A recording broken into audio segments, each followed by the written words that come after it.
it almost sounds cliche-ish to say that it has been a great experience.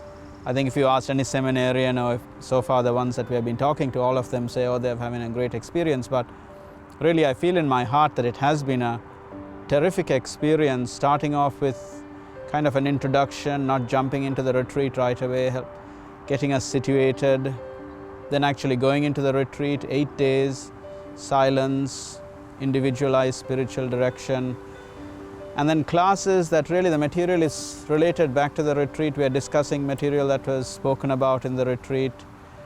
So it's all been very positive so far. I'm really enjoying it.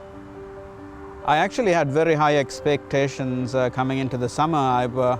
For a number of months I was deciding whether I should actually come to IPF. In the first few months of the year when I put in the application, I had some time to think about it, and I was thinking, no, I'd like to have the summer off. I'd like to have it kind of easy. I was going to be ordained in the spring, ordained deacon in the spring.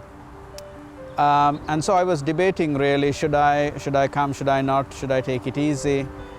But then I'd spoken to a number of guys that had had good experiences at IPF, and that really was the turning point for me. They all really praised the program and praised what it did for them and what it meant in their formation. And just with that, I had high expectations coming in, so I really did have very high expectations. Those expectations really have been fulfilled. I'm almost at the end of my formation. I was just ordained deacon. I have a year left to go in formation. And one of the criticisms I found when I spoke to others about the IPF experience was that, oh, it's not really going to do very much for you because you have finished all your classes, you're at the end of formation, so you're not really going to get very much out of it. Nevertheless, I came, and I'm very happy I did, because even after having finished all these classes, even close to the end of formation, I just see all the material that we have covered so far as really being invaluable.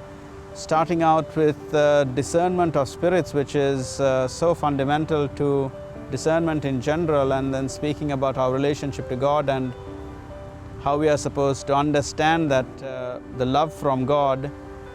I think they're all really giving strength to my vocation, but also showing me how much more solid I can be, or how much, in some way, how much more work needs to be done. So I'm still very grateful, very happy, very positive with the experience.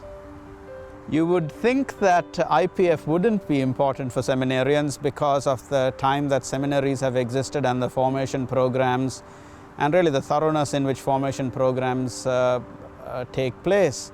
But there is simply something about this, that it is focused on exclusively on the spirituality, and the spirituality really of the diocesan priesthood, that I don't think is necessarily addressed specifically and precisely in seminary formation. At least I haven't experienced it to the extent that I have experienced it here. So I think especially for the diocesan seminarian, I would describe the IPF experience as indispensable for vocation.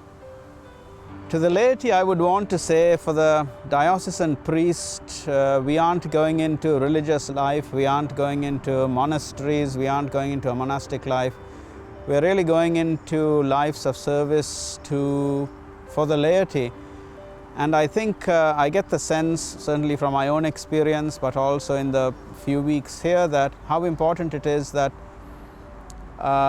we be spiritual priests to the laity. I think the laity are looking to priests to be holy, to be spiritual, to be able to offer them some path to God. So IPF does that, and I think the laity should be very pleased with the program, and certainly be pleased that seminarians are able to get this kind of formation.